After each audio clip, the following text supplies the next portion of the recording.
remember they used to pay me 10,000 a month. And my rent is 10,000 and I'm still being taxed. I should put this out as a disclaimer. If you're trying to follow my blueprint in life, you will die. Please don't try. You weren't living beyond your means per se. Wow. You don't even have a beyond your means. One day, got hacked. 72 hours non-stop. I was on that computer Trying to figure it out. I was bringing things back online, then they take it down. Bringing things back online, then they take it down. So I had not figured out how they're in the system. I was like, yeah, this cyber thing, I have to do this cyber thing. I thought I was going to die. Be driven by the impact and the value that you want to bring into the world, and things will just fall into place.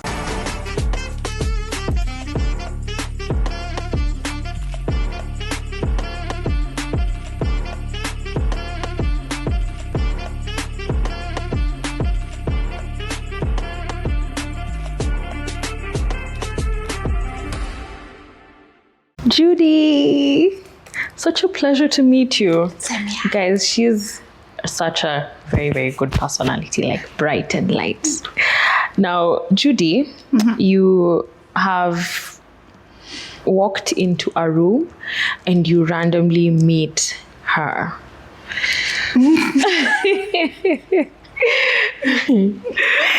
Oh God. Could you just introduce yourself to her? Oh my God. Yo. Your research team is dope. Yo, this is really cool. Shout out to Stacy. I'll tell her first of all, I would tell her, you're okay. You're very much okay with the. Oh, I remember this time when there was a lot of pressure. So there was a lot of questioning, doubt, and I think this is one of the first 10 presentation I ever did. And Africa Hackon was like a thing I really wanted to get into. So this was so much pressure to do a presentation. I was panicking, I was doubting, but I did really well. I was told I did really well. So I would tell her, you're okay. Oh. Yeah, you're okay. Could you tell her about like who you are now? Actually, you've not changed much. You just evolved. Yeah, you've not changed much. You've evolved. You've evolved because you are a very beautiful current. You are not bound to four walls. You flow. So your foundation have stood strong. But you have evolved into such, babes, you have evolved into such a beautiful person. Yeah, with so much beautiful qualities, man. Shout out. Yeah. It's so interesting. I've been doing this exercise for the past couple of guests. Yeah. And even the guests like you who have so many accolades, like so many awards, who've done incredible work, the one thing they always tell to their younger self is mostly inner stuff. You know, a lot of inner, they never talk about their awards or what they've done. Yeah. So that's pretty cool. It's because now, you know, when you were starting out, the things that you want to get into, the things that you want to pursue, the things you really like, you're saying this is what I want, but then you get there and you realize it is what I want, but it's not really what I need.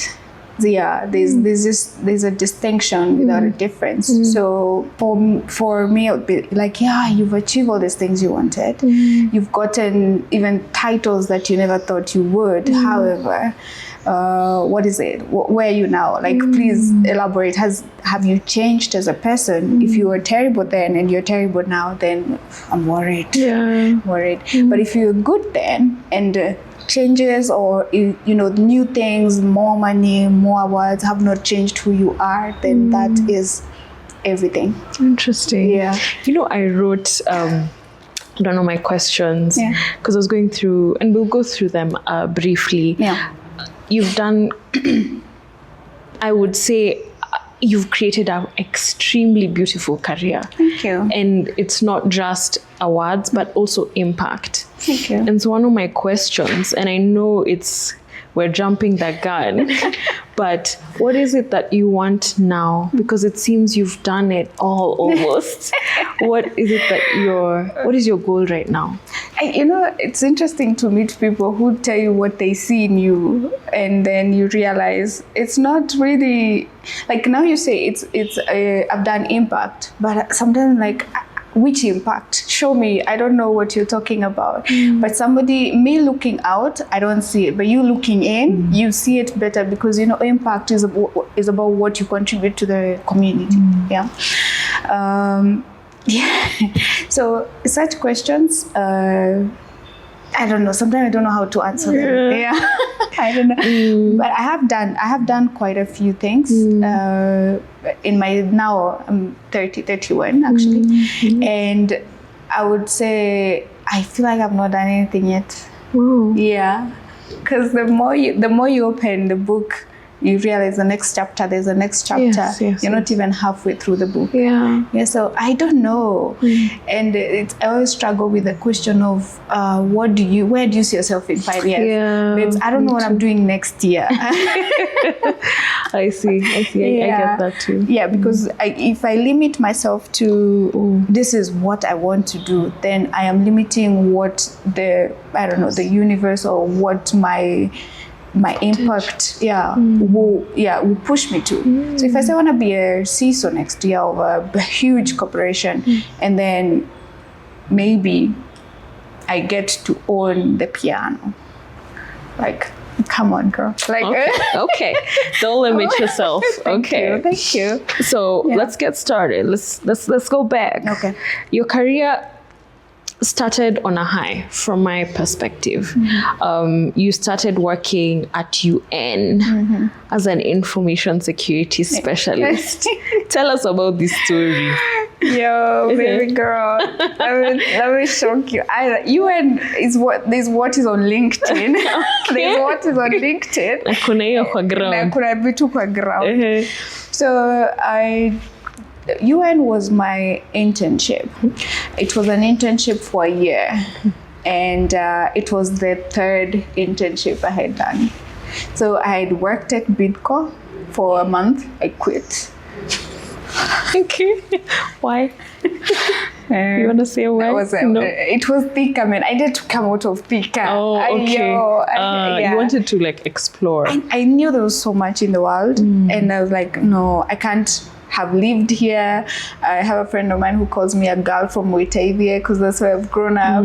So I've lived there, worked there, studied there, and then you want me to work there? No. Interesting. Yeah. So I did Bidco for a month, left, then did Kenya Power as well, left. So I was applying for this internship at UN. I remember I didn't even know where UN was. So me and a friend of mine were invited for an interview, and I had to go to her house so that we can go together. And my interview was earlier. So naraka. Like, she's not in a hurry because her interview is like 2 hours after mine. I'm like, please, Arakisha. So I remember I had to pay her fare so that we can just go. So she shows me where UN is. So when I got there, we both interviewed for the job, and they wanted one girl, one guy. So they'd already gotten the guy, and then now they got the girl. And the question I was asked was, this internship is 6 months. If we like you, we might extend it for another 6 months, but it's unpaid, both of them. So the extension is whatever project you're working on. If you've not finished it and we need you to work some more, so we need to give you that option. I was like, just give me a contract for a year. I'll work for free. Oh, wow. Yeah. Wow. So the entire UN, I was working for free for the entire year. How was that? It was interesting. It was different. Like being broke with very, very wealthy people around you.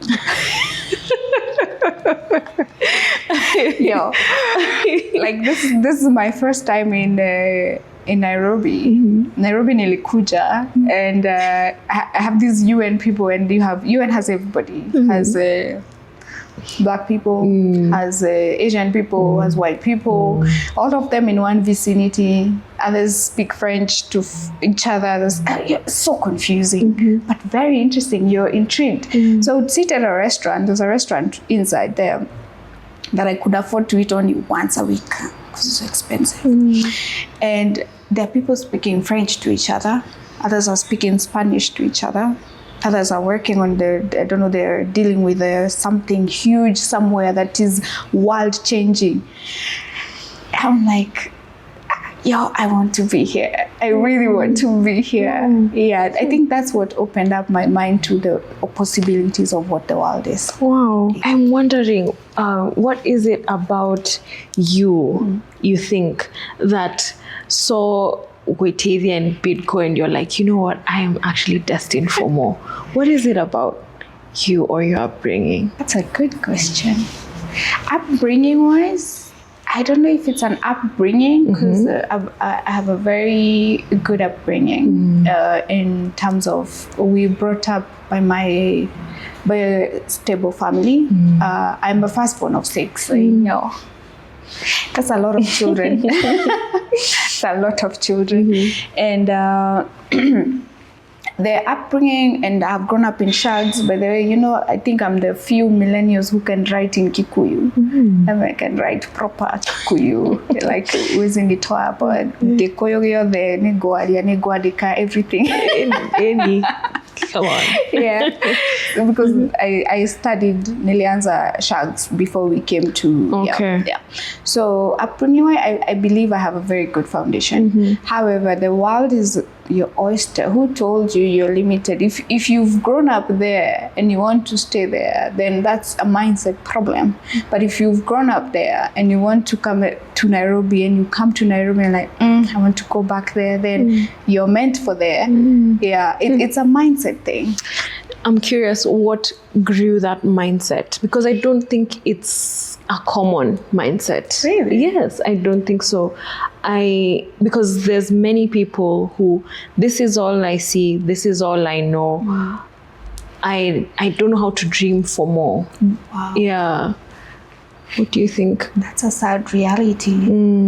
Because it's a big world. It's a very big world. Maybe I might not be able to answer or pinpoint the exact thing, but I do have a certain excitement to new and very different things. Interesting. Yeah. I'm going to give you a story. The first time I traveled to Dakar, Senegal, it was a formal invitation. So somebody told me, I need you to come here. We have this person I would like you to meet. It's a business opportunity.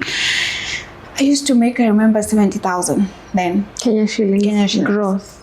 Net. Okay. Yeah. So I was like, okay. But he said, the only thing I'm going to cater for is your hotel. Okay. Everything else, figure it out. Yeah. Like, so what do I do?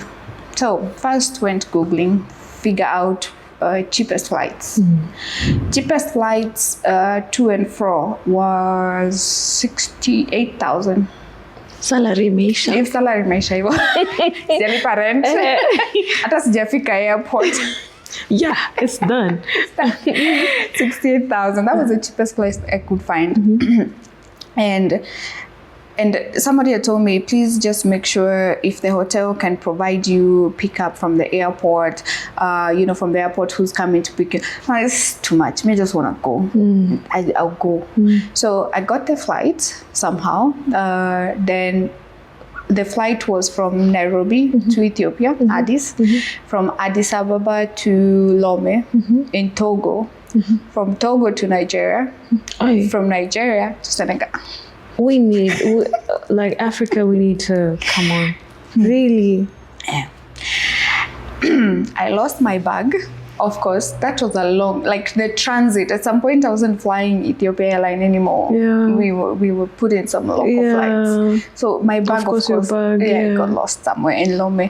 I didn't even know Lome is where. At first, I thought it was Rome. Because the man got this. Hey, wait, ndio hiyo. Lom. It's Lome. Sounds about right. Right? Lom. Like, So when I got to the airport, I wasn't even mad that the bag in my pocket. I was just excited to be in Senegal. Then I forgot to check. These people speak French, not English. Judy, the only French I know is then au revoir. Au revoir. Yeah, au revoir. Then, so I get to the airport. The passport guy is like, "How long are you staying?" In French. So I'm putting my phone. I'm like, "What?" What? He gets so annoyed because he doesn't want to speak English, and me, I don't know what he's saying because I need to tell you how long I'm staying so I can stamp it on the passport. I'm like, I don't hear what you're saying, and then he's like, da. So he calls the police. Like, come, please help here. The police like, "Madam, why are you here?" I'm like, "For tourism." How long are you staying? 30 days. I was staying for 3 days, by the way. 30 days. Okay. So you just come with me. I wasn't scared. I was just asking the guy, so what is here? What is in the car? What can I do? CISO, I'm being escorted. To where? I don't know, to an area, a restraining area, because he just wanted to find out who I am. Oh, okay. And I can't speak a single word of French. However, they did let me go in. Okay. When I got out, now I'm looking for a taxi in a French-speaking country, and I can't speak French. So I'm like, who speaks English? I am shouting at the exit of the airport. Anybody? Anybody who speaks English here? I need a taxi. The guy's like, yeah. How much? $100. What? $100? Yeah. How much did you have? Somehow I had the $100. Okay. Yeah, sijui how. Okay. Yeah. So, Nakoka 70K. Okay. I mean, we're still in the 70K. Okay. So he says $100. And he's not even debating because literally nobody else can speak English. So I knew he's taking advantage of me, but I was excited to just be in the car. Interesting. Okay. When I got to the hotel, so the guy who had invited me, he's like, "Wait, you paid $100 for what taxi? You would have paid $20. $20. Crazy. And instead of 3 days, I ended up staying, I think, 2 weeks. Oh. Because it was a new experience. Somehow. The money just... I don't know. Interesting. Yeah. So that's me in a nutshell.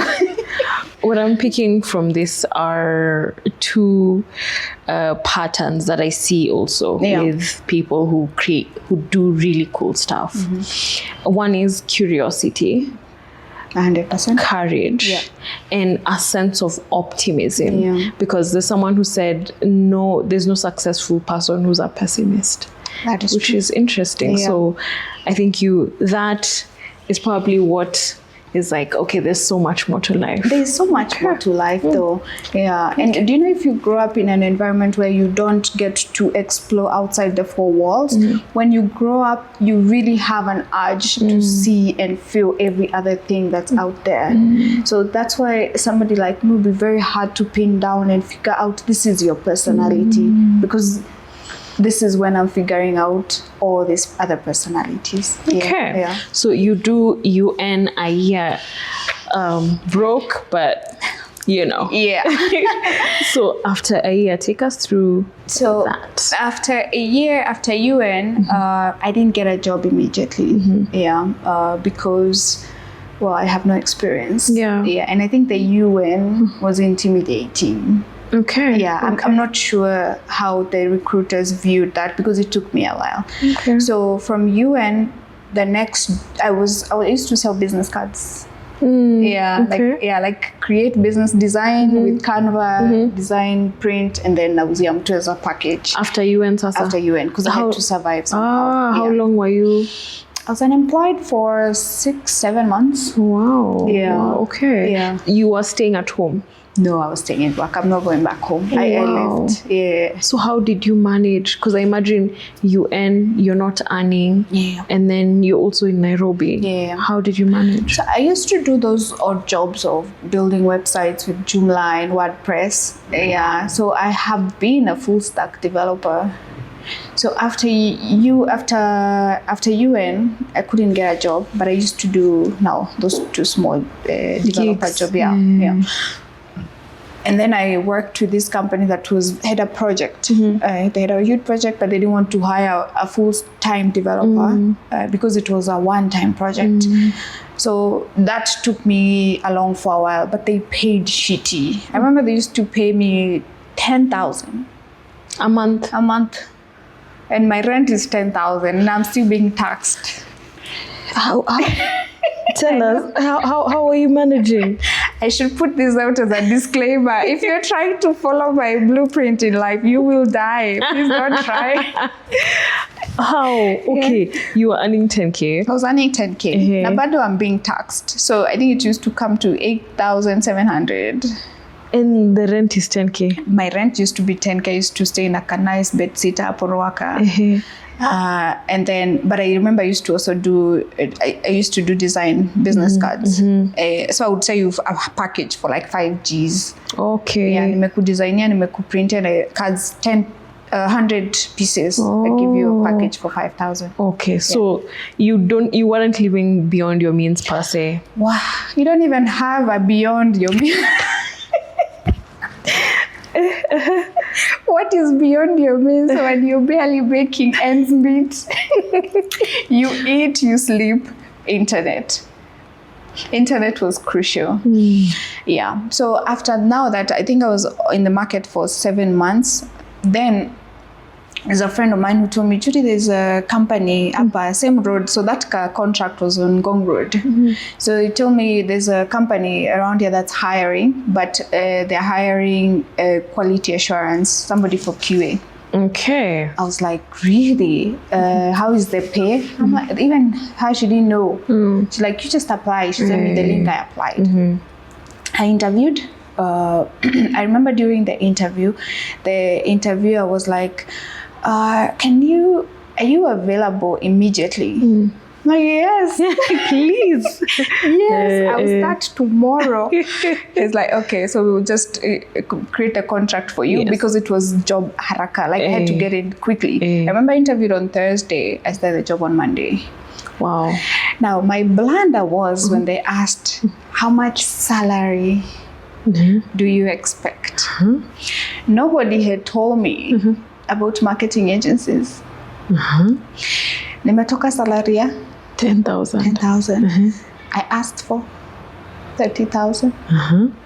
I used to make as much as a tea lady.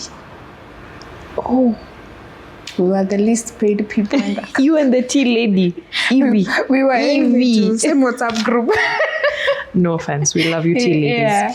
Oh wow. Yeah, I didn't do my research about salaries, but I really just wanted to get the job. So this is what I told my ancestors. I went on my knees and I told them, if you give me this job, even with that 30,000, I promise you, I will never be jobless. I don't want to lose people. Ukiwa UN, what exactly were you doing as an internship? So as an intern, I used to be a system admin. Okay. Yeah. Actually, there was a pivotal moment in UN where I used to do system admin, and then I used to also manage some of our product. That's when we were moving to cloud, I remember. Okay. So one day got hacked. And my boss was like, before our main office is open in New York, we need everything back online. Okay. So I spent hours trying to figure out who got in our system, how they got in our system, who hacked into my applications, who. This was so interesting. 72 hours non-stop I was on that computer. Trying to figure it out. I was bringing things back online, then they take it down. Bringing things back online, then they take it down. So I had not figured out how they are in the system. I figured out what the problem was, I was like, yeah, this cyber thing, I have to do the cyber thing. Wow. How did you figure it out? So no, because you're a developer, you're looking at your code, you're trying to figure out which part of this is not mine. Like, how is it? Yeah, because if you're in the system, you're in our infrastructure. Yes. And you have access to this one platform. Yes. So it's about the platform, it's not about the system. So there's something in my application that you're tampering with. Yeah. I spent time on that application. Wow, so it came from a problem. It came from a problem. And you were like, you never thought about cybersecurity before? I didn't even know there's such an entity that exists. Okay. Yeah. So what did you do about it after that? Did you start learning, or what did you do about that? So we had a head of IT, like our manager, like there was the structure of UN is funny.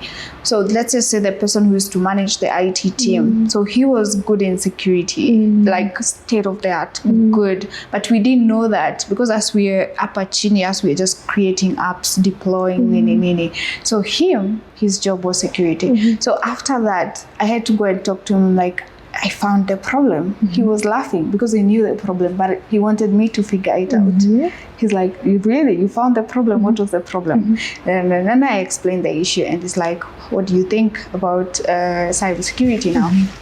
I told him, you have to teach me. Okay. I moved my desk from where it was and I put it next to him. Like, I need you to teach me as much as you can because I had a few months remaining in the company.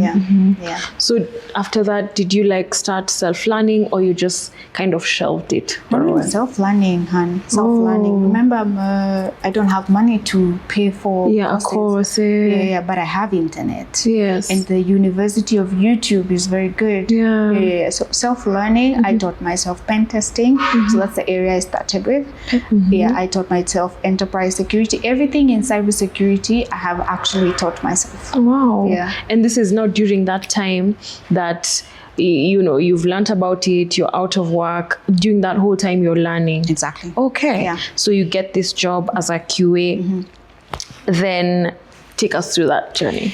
So being in the agency, there's a person who was very impactful to me, and that was my MD. Because when I got in, I used to do QA, just testing application. QA can be boring. It's true. Sorry, QA. Yeah, it's a repetitive work. It's very repetitive work. It's good work, but it's repetitive. So then I started QA. Then I started incorporating what I'm teaching myself in security. So my reports would have everything functionality that's out and everything security. Oh, nice. Yeah. So my boss was like, this security thing, Judy, what is it? And I'm like, no, he asked me, is this something you can do? I'm like, yeah.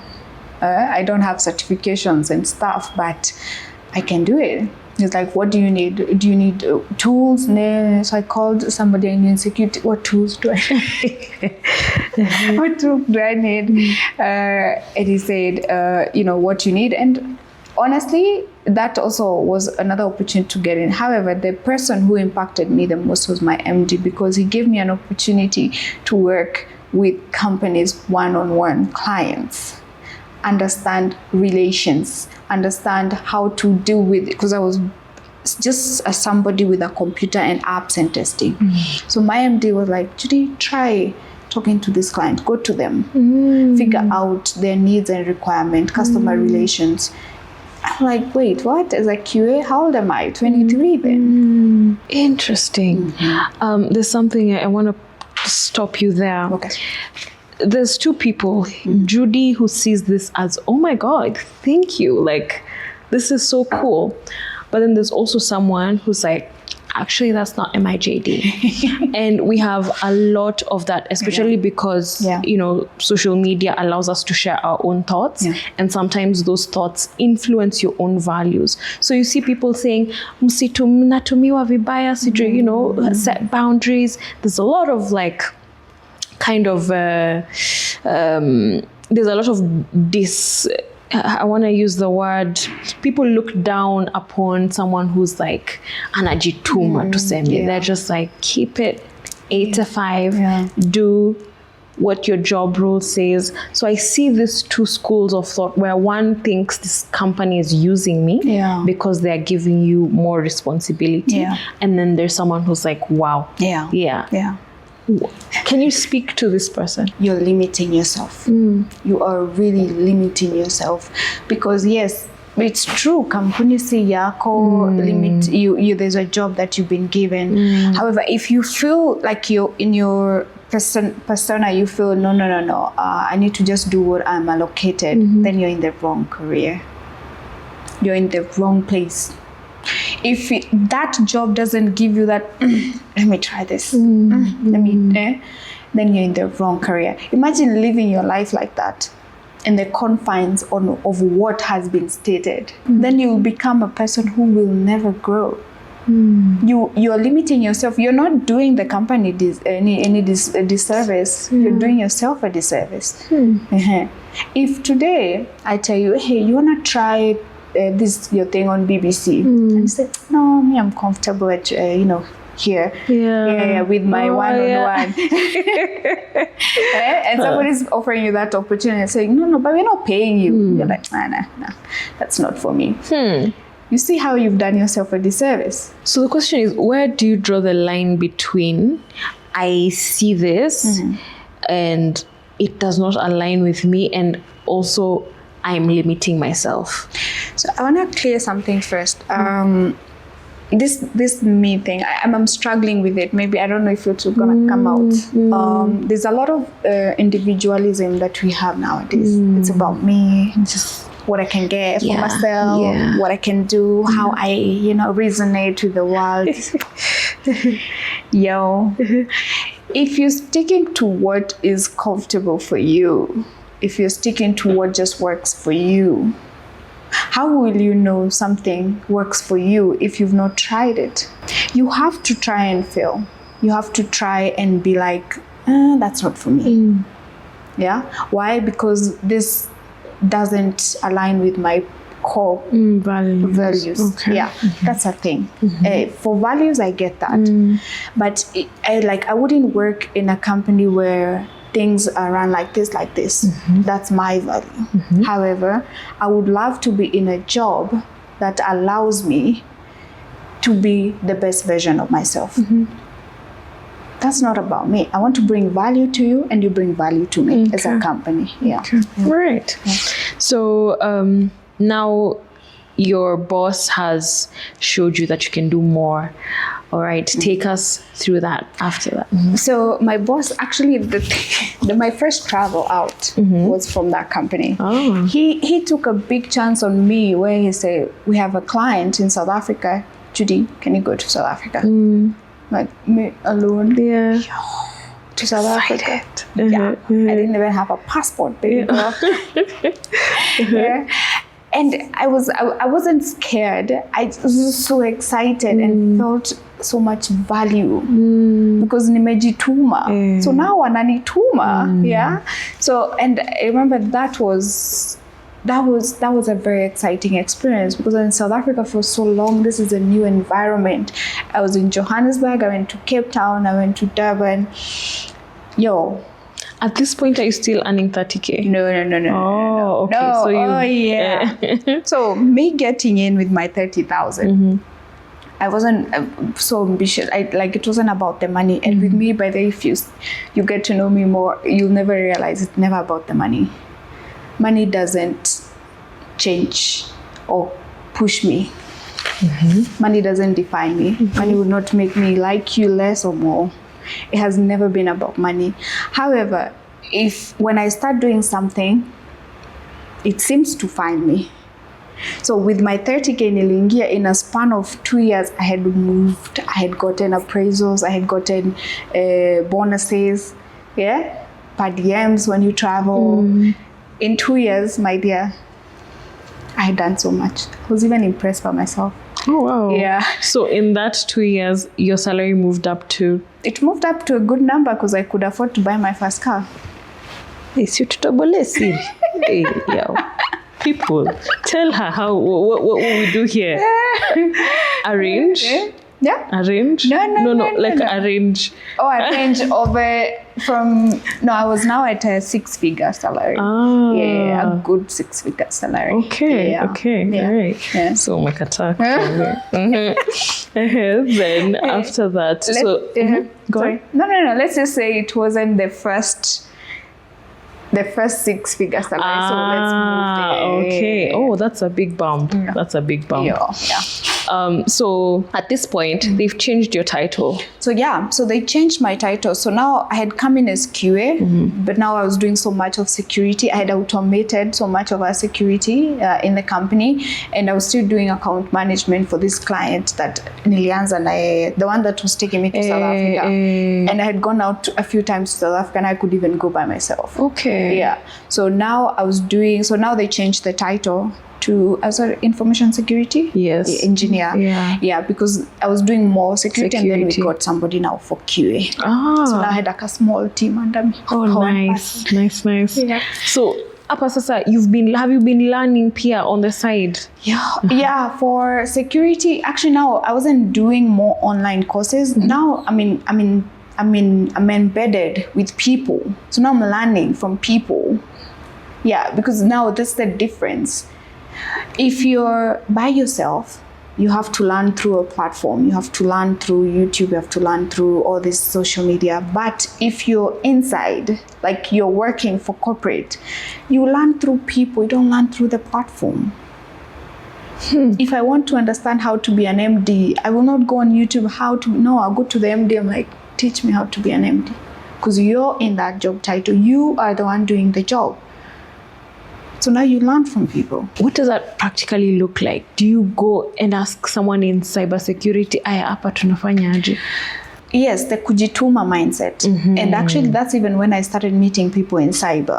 Because I think that conference, I was working there. Yeah. I remember my first conference. It was also an Africa Hackon conference. My laptop was horrible, because I was still making 30,000. And for me to do a presentation, it's a desktop. I had to have it plugged in. So when I was doing the presentation, the power kept going. So then it zimmers. Then I have to wait a few minutes. Then it comes back. We have to reboot and start again. It was exhausting. But I did it. I didn't.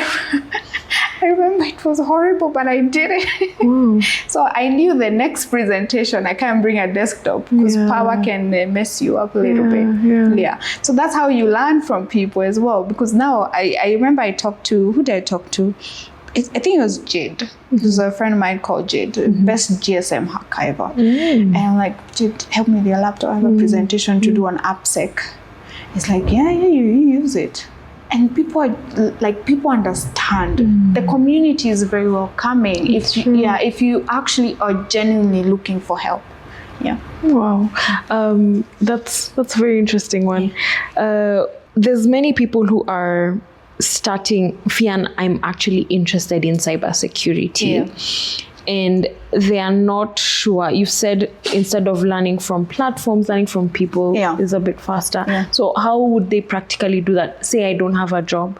How do I learn from people? So if you don't have a job, remember you don't have people in your vicinity you can learn from. So you learn from platforms. You learn from social. I will follow people in cybersecurity and figure out if they've posted something new on their GitHub or something. I will learn from that because I don't know them directly. However, they're generous with information. That's what you use LinkedIn and X for.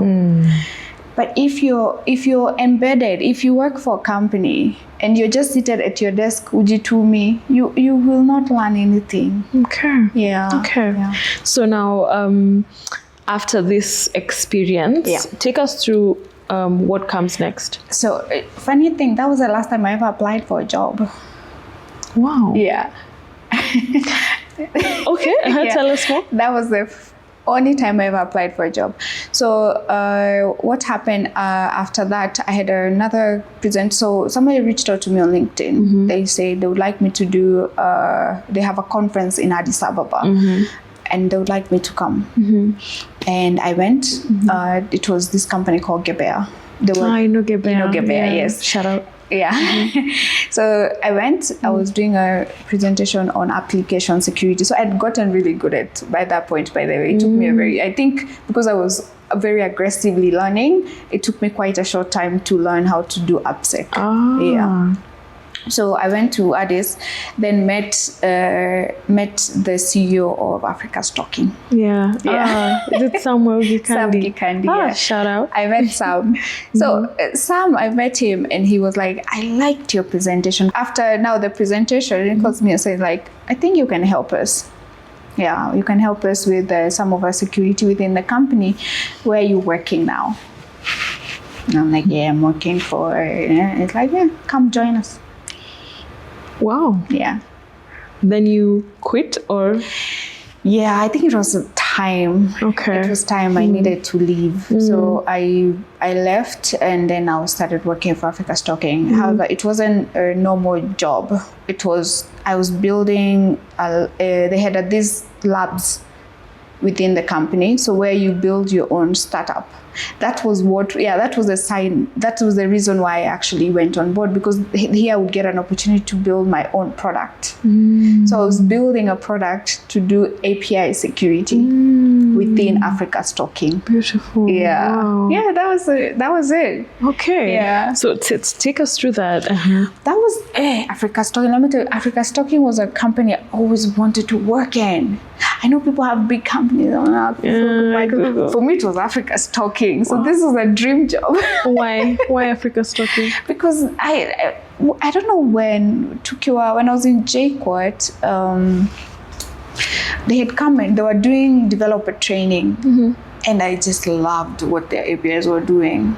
I don't know, it was the Tech Talk or not TED, Tech Talk. Who came? I wish I remember who came to that presentation.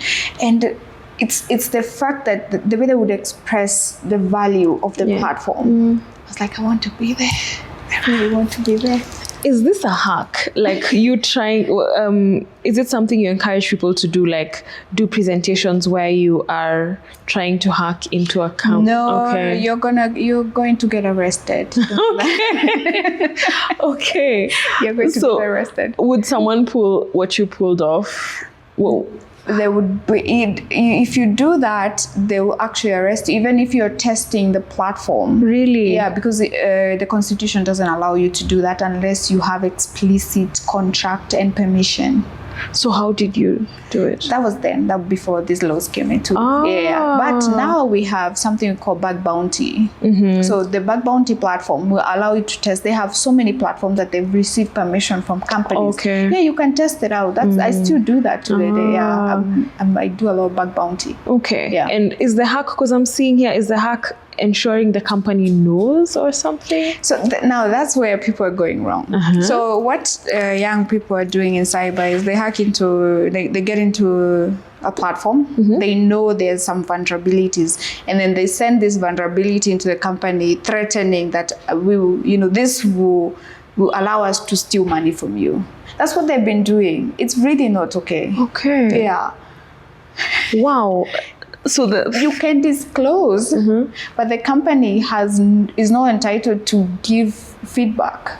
They don't have that unless they have a bug bounty platform. They don't have that, or they have a VDP, that's a vulnerability disclosure program. If they don't have that, then they don't have any mandate to come and say sure. If they don't have, they don't have. Okay. So now our new hackers, they want to be compensated for finding bugs. Yeah, and when they don't get compensated, then it becomes a whole thing. Yeah, that's where we're going wrong. Okay. I don't know why you need to do that when you have platforms that are allowing you to hack into them and then they pay you. That's what bug bounty is for. And nobody is going to report you. You make your money, you disclose the vulnerability, and that's it. So what mindset should they have instead? First of all, do you want to go to jail? Because Do you want to go to jail? If you don't want to go to jail, just let it go. Achana nayo, leave it. If it's not on a VDP program, let it go. Okay. If you want to make money, and everybody should make money. I love money. You gotta know how to make money. Go to bug bounty platforms like HackerOne, BugCrowd, Integrity, or any VDP program. Do your hackaway. Like, just do what you gotta do. Report it. Make your money legally. Yeah, because this show and tell of, and it's very common. I think we've seen this on Twitter. Yeah. Somebody finds something very incriminating about a company and they post the entire thread. Yeah, that actually can get you jail time. Okay, all right. So Africa stalking. So Africa stalking, AT Labs, I did a year, then left. Okay, why? No, we just left. Things just happened and I left. Okay. Yeah, it was time to grow. Okay. And where did I go after Africa stalking? Now, at this point, you're not applying for jobs. People are reaching out. So after that, I think is when I went to Sandy. All right. Yeah. They reached out to you. They reached out to me on LinkedIn. Were you posting a lot on LinkedIn? I always post on LinkedIn, by the way. If I'm doing conferences, I'll post. If I have an article, I'll post. If I have a project, I'll post. Okay. Yeah. Do you think that contributes? It does. You building is the same way. The reason why Safaricom is, if you Google telcos in Kenya, the first company or website that shows up as Safaricom is because there's a lot of activity on it. So it's the same way it works for LinkedIn. Recruiters find you because they're searching for specific things. So they're looking for somebody with 2 years experience who can do application security. So they'll filter this. There's a recruiter who was showing me how they find people. Yeah. They'll filter all this. And then names show up. Okay. Yeah. Okay. They even find you through articles. There's one who found me through article. I flopped that interview with buyer, but they found me through an article. Oh, okay. Yeah. Now, Sandy. Sandy, I even removed it from my LinkedIn, but I did work at Sandy for a short period of time. Why is that? Because Africa Stalking reached out for me to go back. Wow. Yeah. Okay. Yeah. Did you, how, like, feels, I didn't even think twice. Wow. Why? Did it feel like a counter offer almost? It felt like, because before I was building my company inside a lab, now I was going to work for them as Africa Stalking as their VP of Data and Information Security. Ah, okay. That was VP is big title. Under 30, I was so impressed. Come on. Guys, she's under 30. VP. Okay. Yeah. So the offer was better than Sandy. But as I said, with me, it's never about the money. For me, it's never. I have turned down companies not because the money wasn't good, because I honestly just don't want to work for them. So what was it that says you say no to this? And so ATP, remember, it's a company I always want to work for. Yeah. They have good values. The company operates very well. You can do so much, and it's in the center of the tech ecosystem. I like working with agile environments because remember, my very first job was at an agency. Agency is the most vibrant company you ever work in. We used to work crazy hours and I didn't mind. I loved it. Okay. So I need that kind of agility. So if a company is very structured, there's nothing wrong with it, then it will not have worked for me because I wanted to learn as fast as possible. I see. Okay. And this would only come from startups. So I went back to Africa Stalking. All right. If someone was listening to your story, they'd be like, wow, that seems like a very smooth journey. No, it's not. Now, if you were to, up until that point, if you were to pinpoint your lowest moments where you thought, oh my God, this is not working, what seasons were those? There was a season after Africa Stalking, the first time, before Sandy, because I was home, I think 2 months. I took a 2-month break. I needed the break.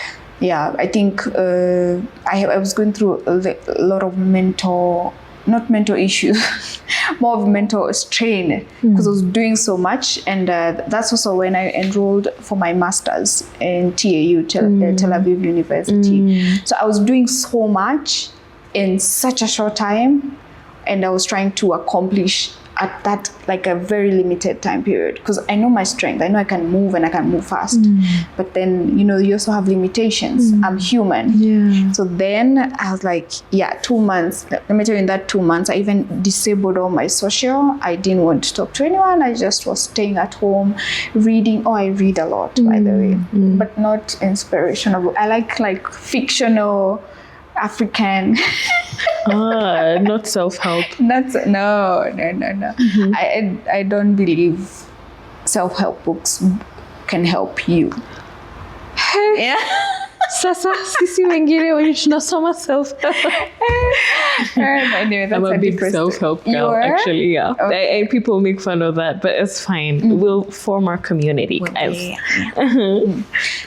I like fiction. I like stories. Like there's a book I just finished.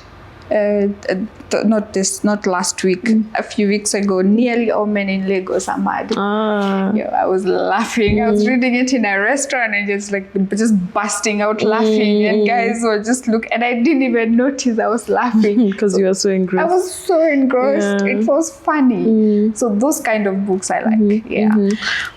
So that time, I was going through a lot, but for like 2 months, and as I said, I don't really stay in a box for too long. I flow very, very nicely. So I was out. When I was out, then I was back in the game. So these 2 months, you're technically out of work. You don't know that Sandy is gonna reach out to you. So what's your mindset? At this point, I wasn't even looking to work because I just wanted to relax. I just wanted to relax. It wasn't much thoughts of I'm gonna go broke. I was already broke. I've been broke. I've been broke. And as I said, with me, it's never about the money. Money will come. So you were comfortable, like you had saved, so you were okay.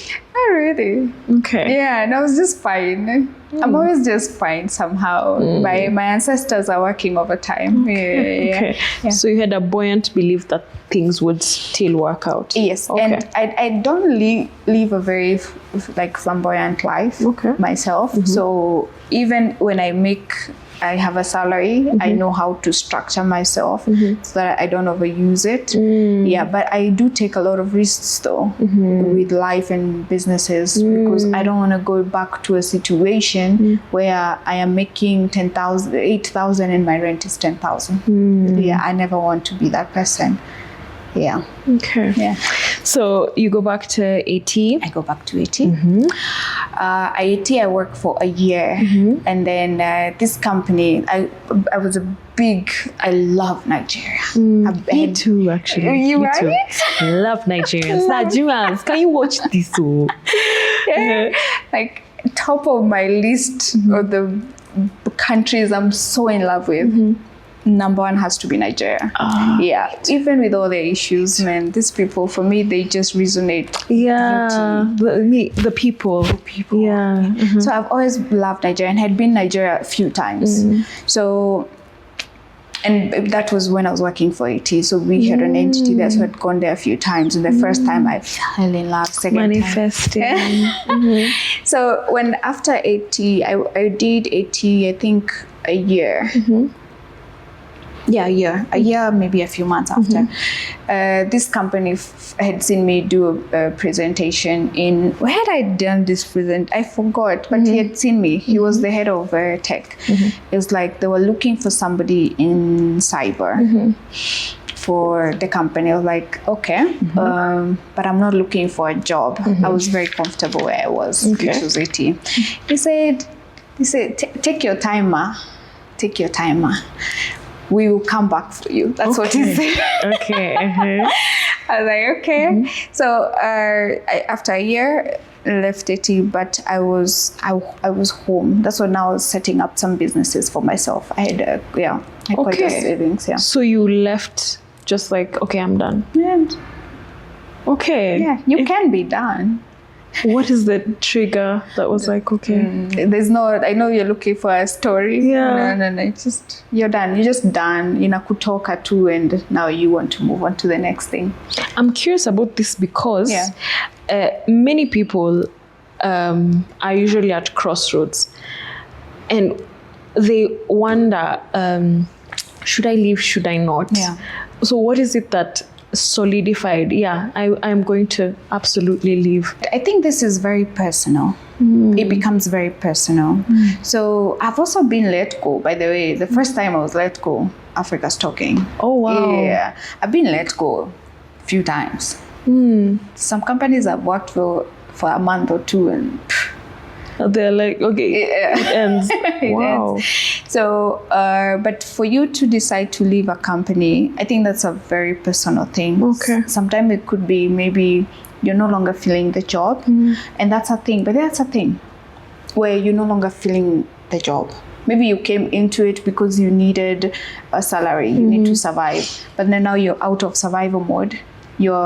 Your mind wants something else. It wants some excitement. So that happens, and that is very natural. Okay. Yeah. Okay. So that could be a reason. Okay. Yeah. Speak very briefly, or touch on layoffs. You say it very like, kawaida. Kawaida. Kuna mtu amefutwa jana ama ni last week ama ni last month. Yeah. Unamwambia aje? Man, company si yako, it's okay. These things happen and you need to be okay. Don't take it personal. Yeah, because companies are in the business of making money. If the company is no longer making money, then they don't have money to pay you. So I never take it personal. I never do because I know, and before, even prior that, you see even Sandy Shutdown. Yeah. Which means they'd had some financial constraints here and there. Yes. So of course, kuna tuwezi. So I understood the layoffs because they need to survive. So I would never take it personal. So what you do is, the beauty of being an employee is, even you, the company is not yours. You can move on to the next company. Yeah. You say it's okay. Mbaya, it happened, and we move on. I like that. Yeah. So that helps, because I see a lot of people struggle because you attach this job to your self-worth. Yeah. That's another problem. That's why I said with me, it's never about the money. If your foundation is about how much money you're trendy, it's about how much money you make, you will live a very, very miserable life because money is never enough.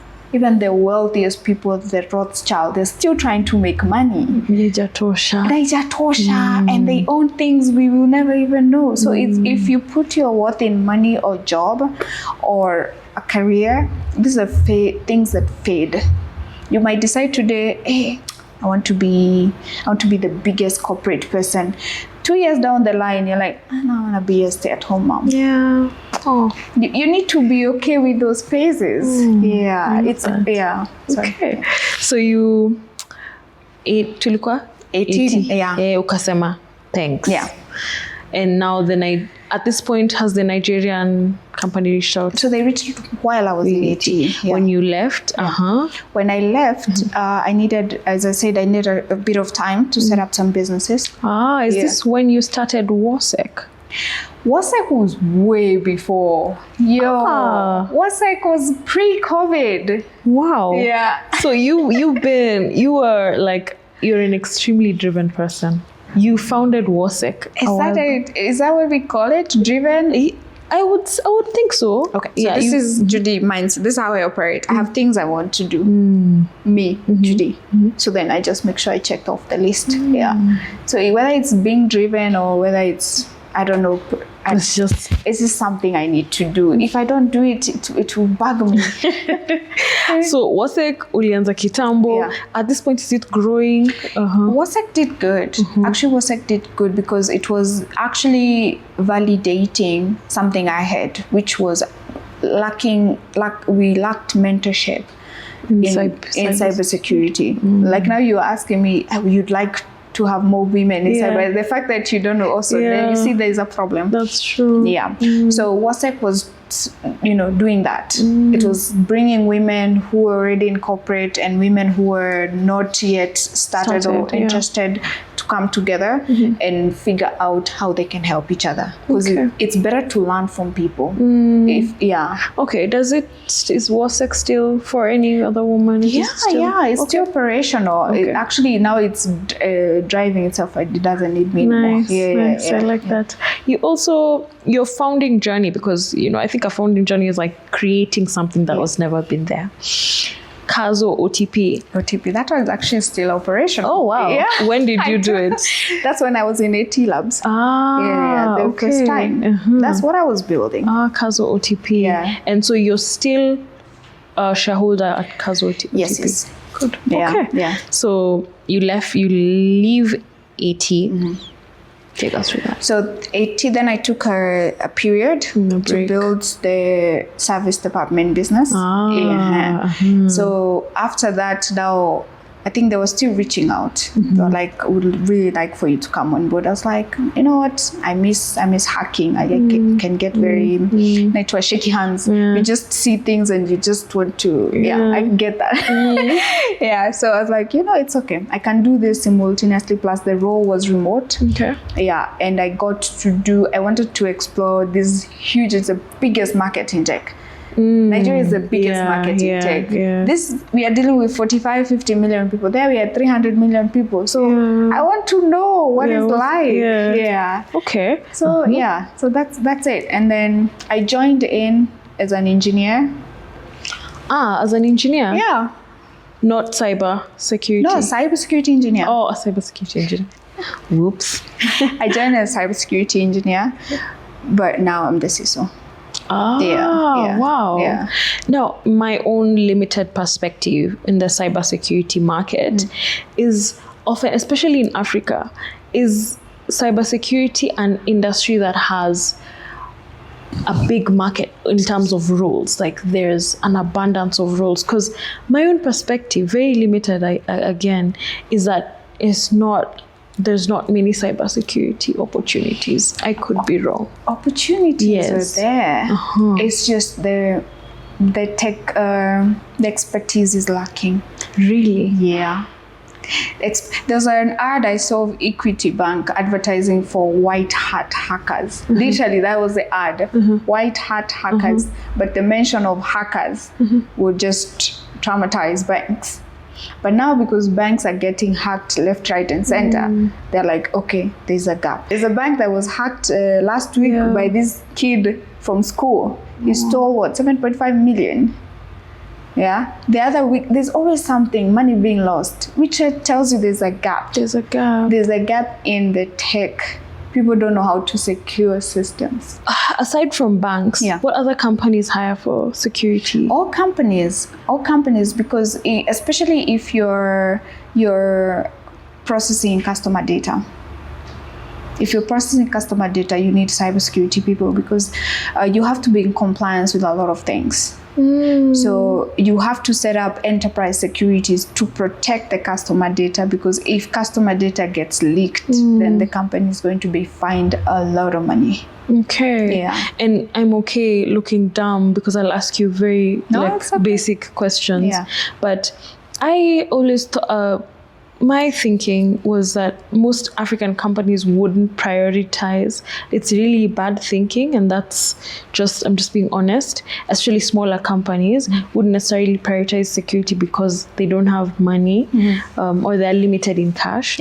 So is that wrong? No, your perspective is actually true. They do not prioritize security, especially if you're starting a company. You're in the business of making money, which is understandable. Security becomes an afterthought. So that is true. However, it doesn't mean opportunities are lacking. Okay. Because if you go to a company that you have digital presence, that does processes payments, then you know if you get hit, a lot of money. You're gonna lose a lot of money.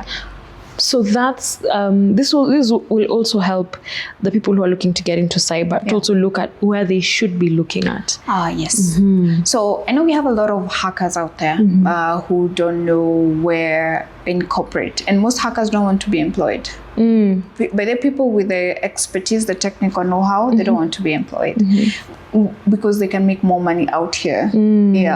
Which makes sense, because that's why platforms like Bug Bounty exist, because you make more money there. However, if you're looking to get in corporate, look at how you can bring value in terms of defense, build defense in depth.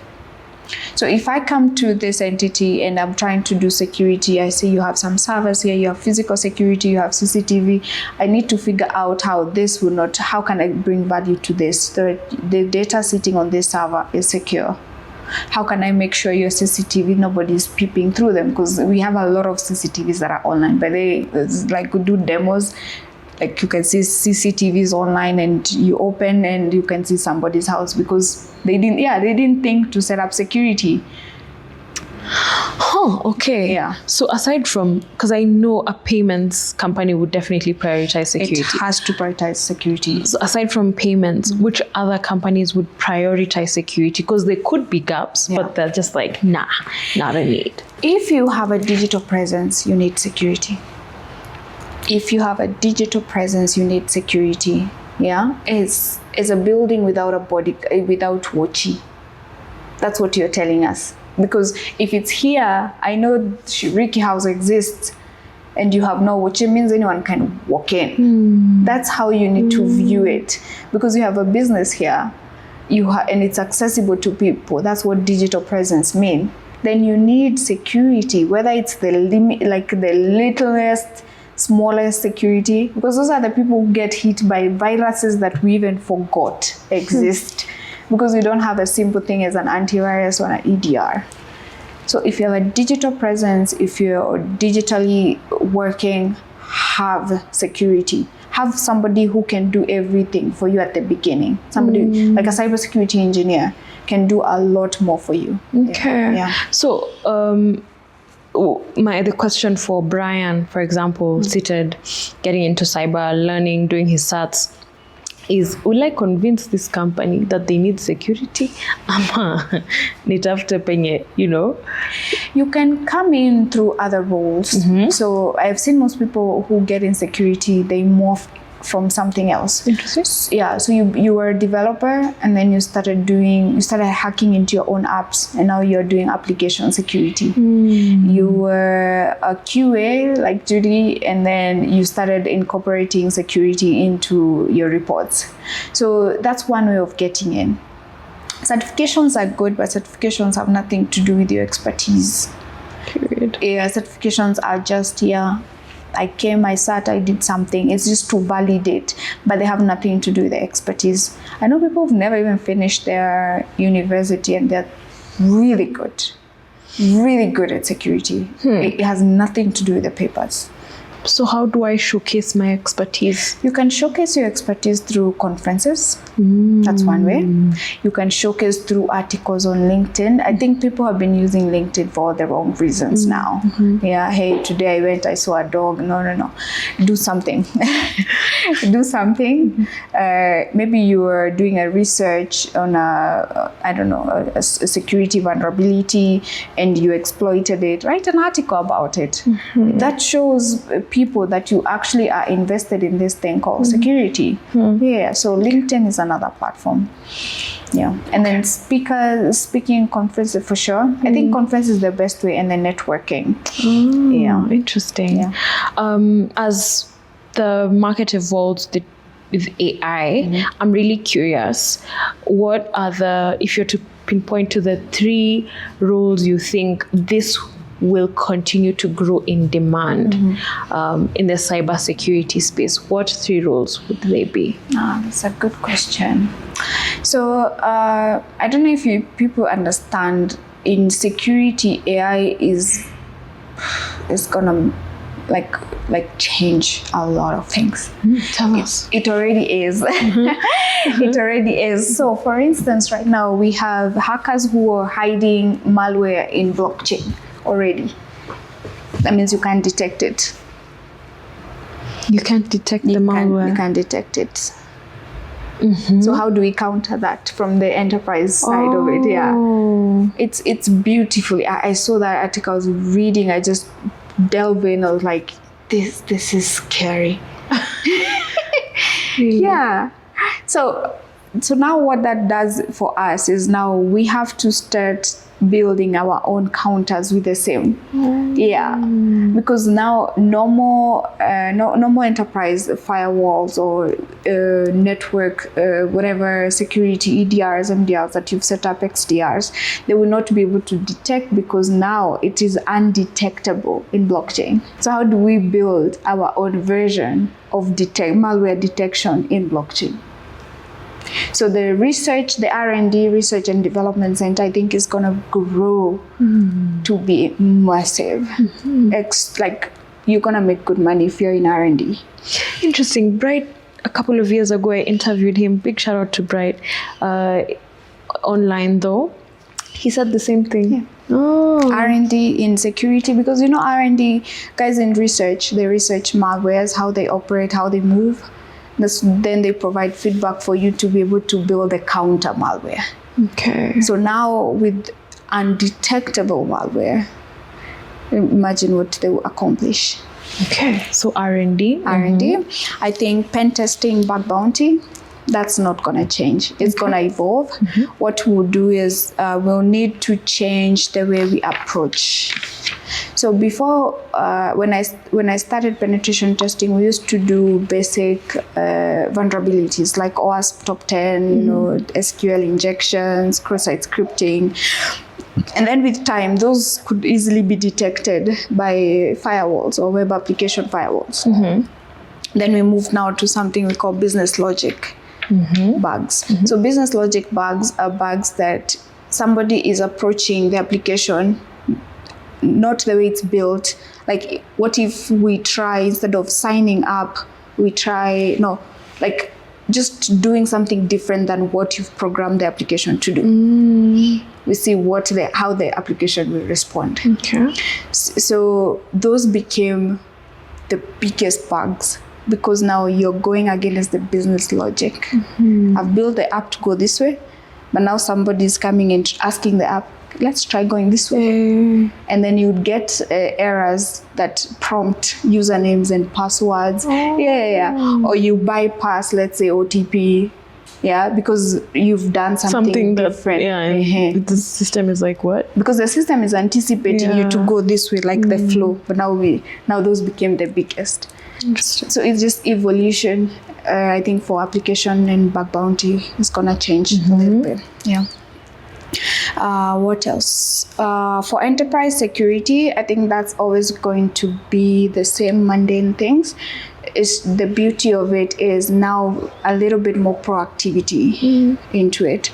So with enterprise security, you just understand business, you understand where their pinpoints are, you come set up security for them, end-to-end monitor, you do incidents response. So that will still remain the same. It's just that now it's a bit more advanced. Okay. Yeah. Okay. So now you worked at the Nigerian company for how long? I still work there. Nice. Yeah. So as a consultant? Yeah, as a consultant. So now do you work for different companies as a consultant? No, I'm kind of focusing on that one company. Okay. Unless like a big project comes up to consult on them. Okay. Yeah, because I do have other things on site. So now I am a limited human being. Unfortunately. Unfortunately.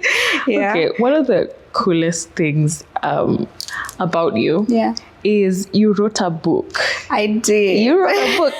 And not only wrote a book, but you wrote a book about the women in cybersecurity in Africa. Yeah. That is so cool. Thank you. Wow. Thank you. So did you research them? Just tell us about this. Interviews, talking to them, figuring out the, what they like, what they don't like. It's all like dates with all women in Africa women in cybersecurity. Yeah. Is it available like online? Yeah, on Amazon you'll find it. I think we'll put the link in the description. Perfect. Yeah. Perfect. Yeah.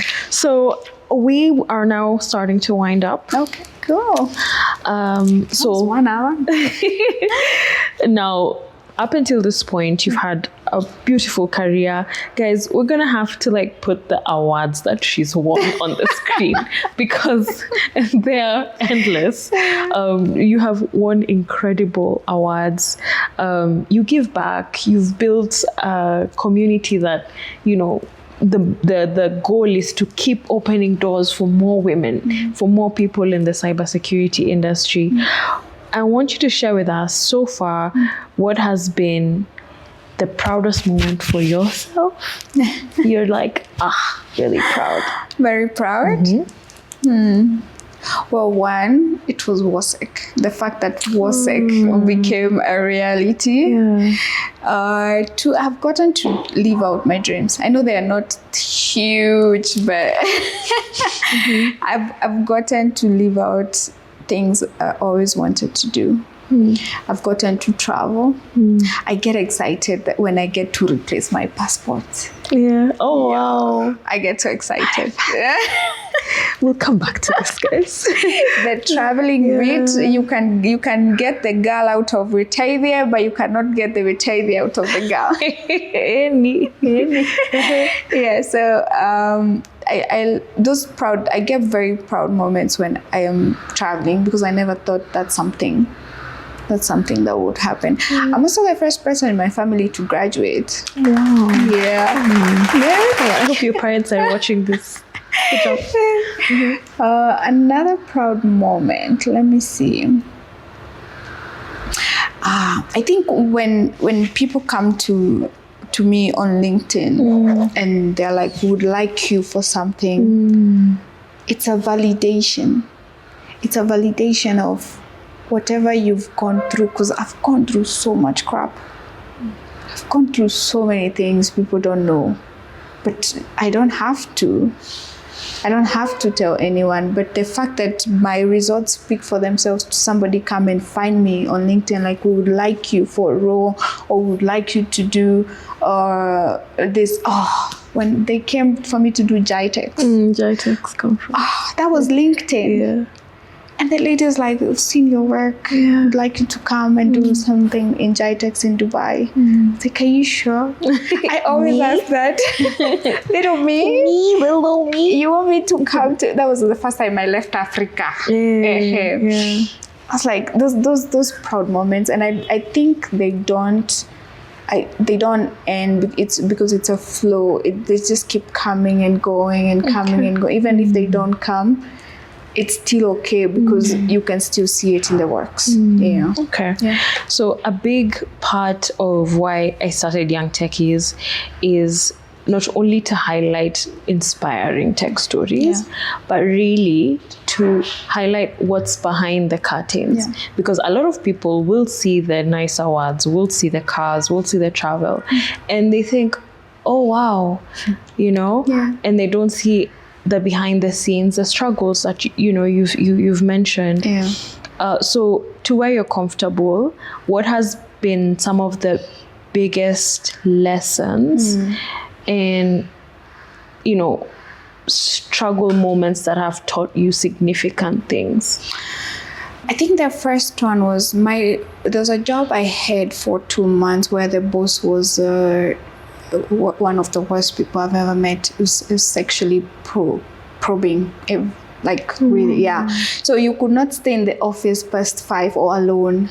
So I remember I used to get in the office at 8 because I loved being a developer at 8, and then I would go see if there's anyone in the office, because then we would get to the office earlier. If there's nobody in the office, I'd wait outside until somebody comes to engage. And in the evening when everyone is packing, I would leave. Yet maybe I don't have power at home or Wi-Fi, but I still want to do my job. But I can't stay there because the boss was not a nice person. Was it reported? I don't know, because I left. I think that was the first time I realized it's gonna be okay. You don't have to stay. You can just go, because there are things more important than a job. Wow. Interesting. That reminds me of of a situation where I was interviewing a girl. We asked her why she left, and it was the same thing. And I asked her privately for the number of the boss. Yeah. I still haven't done it, but maybe we should do it. The number of the boss, and my goal was to call him and act like a journalist, because it hurts me a lot when such things happen. What would you say to someone who's going through that and they don't have an option to leave? Like I saw that story of the girl who was raped by her boss. So what was the name of the company? It was all over nation, and she got compensated I think 1.3 million. And I went through the comment section, and most people are not saying, hey, congratulations for winning. Most people are like, I hope the boss was arrested. Nice. Yes. What happened to the boss? Yes. Good. Why would you do this to a girl? Yes. And she's an intern, because now what you've done is you've discouraged a girl who just wants to work, because you went to extremes that you should not go through. So I like that she went to the extent of taking it to court. Keeping them accountable. Because this is not your world. We are 50-50. We are both men and women. It needs to be convenient for both of us to exist here. Oh, sorry. It's okay. I even forgot the question. Shame on those bosses. Shame on you. Shame on you. Yes. Okay, so that was a bad time, because I think I had gotten that job during that 7 months period when I was broke. So I would have really wanted to stay, because I think the salary was like 15,000, and I really needed the money. But the fact that I left and was okay, I think taught me that it's not about the money. Just go. You'll still survive. I'll still be okay. Yeah. Have you noticed how you go, you're broke, you have nothing, but you still have food to eat? Yeah. Have you ever asked yourself how that's possible? Somehow you survive. Somehow you survive. Do you have any other in mind? There was, I went through, there was a time I went through like the worst breakup of my life. Whoa! I thought I was going to die. Like, this is the end. I would die of a heartbreak. And the reason why it happened was because I was moving up the corporate ladder, and the person did not like it. So he thought I was sleeping my way into the top. Wow. It was so heartbreaking, because the person knew me and knew how many hours I would put in this work, because I don't want to go back, because there's no fallback. For me as a firstborn, there's no fallback. It's either I make it or I make it. So that, when it ended, I didn't even understand why. I didn't comprehend, but it was painful. I don't know if women feel that way. Like, there are breakups that you cry, but then there are those that have physical pain on your body. Physical. It's like a leg day. So that one as well also, like, I think it also taught me resilience. Because I think I have a lot of resilience. It will take a lot for you to shake me. So what helped you through it, for anyone who's...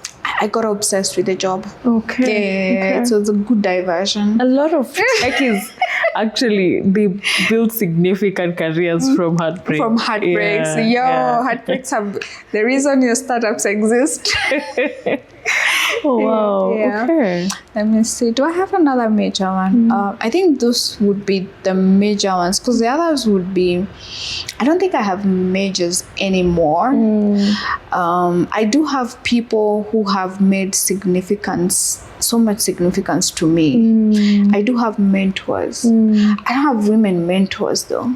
I have men mentors. Interesting. Yes, and it's because I still can't find a woman I can consolidate my thoughts to. Because it's always the same conversations. I want to talk to them about growth. And then somebody hits you, you're 30. No, it's the thing about having a baby now. Oh, start a family. Start a family. Find a man. Yeah, find a man. I'm like, I get the importance. But then if you start that with me, I won't go further. Okay. Because I don't want to invalidate your choices as you're invalidating mine, because I can feel how you're invalidating my choice. It's not fair for me to invalidate yours. Yeah. Okay. Yeah. Interesting. As we're wrapping up. Okay. Your unpopular opinion. In general or the tech industry? You can get spicy. Whichever. I think development is the sexiest job ever. Coding. Coding is the sexiest job ever. Okay. It's unpopular. Yeah, I know. Okay. You know why? Why? Most developers are what? Men. Yeah. Men like what? Men like being here. So for you to be settled for 70 hours on just trying to figure out where you put the comma that is making this code not It must be something. it must be. Interesting. And imagine the entire ecosystem would not exist if developers did not exist. Okay, comment down developer if you think she's right. Sexiest job. All right. If you're to boil it down to 3 things that you can say, these 3 things attributed to my success to get me where I am today, what would those 3 things be? First, my MD, Manish. Shout out. Is now the CEO and co-founder of Cradle. Okay. Shout out to Manish. Yeah. Second thing, my dad. My dad is a no-nonsense man. You meet my sister, you will know it is in the family. It's not just me. Yeah, he's a big part of my success. Okay. Yeah. Next, when I go, I'm so sure this December, it's like, that car you have, it's getting old, get another one. Oh, shout out to dad if you're watching this. The third thing would be to my success. I would say, I know you want me to say God, but I'm not going to say God. I'm a spiritual person, not a religious person. Okay. Yeah. So I do believe in the laws of the universe. I believe I have lived my life as it should be. I am not a bad person. I've never bad to people. But the world needs more of good people. And good things happen to good people. Yeah. So I believe the laws of nature work for me. Okay. Very well. Because my dear, if I tell you risks that I take and things work out, sometimes I sit and I'm like, oh wow, that worked out. That's funny. I didn't think it would. I think laws of nature, the spirituality, being in tune with the world has worked out for me as well. Okay. Yeah. Thank you. Yeah. Okay. And now a final word for the young techies. Oh, my young techies, come here. Tuonge. For my young techies, I would say, if you are joining tech does not look like the most glamorous job. I think tech jobs are not the most glamorous jobs. These days. They are? Yeah, I think so. Okay. Yeah. Ish. I think be driven by the impact and the value that you want to bring to a company. Don't push so much on the money. Yeah, because money is printed every day. Money will never end. Money will always be here. So be driven by the impact and the value that you want to bring into the world, and things will just fall into place. Okay. Yeah. Today, by any chance, this is so random. Yeah. But have you received flowers today? Today? Yes. By any chance? Today, no. How come? I know. How come? Right? And me, they like flowers. You don't like flowers? I love flowers. You love flowers? Oh, you should see my house. I love flowers. Really? Yeah. How is it possible that you haven't received and it's already noon? I know. You have to. Somebody somewhere hates me. Oh, these are for you, Judy. Thank you so much. That's so beautiful. If Ketali, shout out. If I cry. Hiyo tunaiweka hapo. Ewa. Lia. So that I'm not the only one. Thank you so much. This has been fun. I really appreciate you being vulnerable and sharing your journey with us. And it's like you're incredibly young, and it's just like the ceiling is unlimited. So may your journey be as beautiful as your soul. Thank you. Thank you. This was fun. Tuko Shiriki house. Hearted. Oh, that was fun.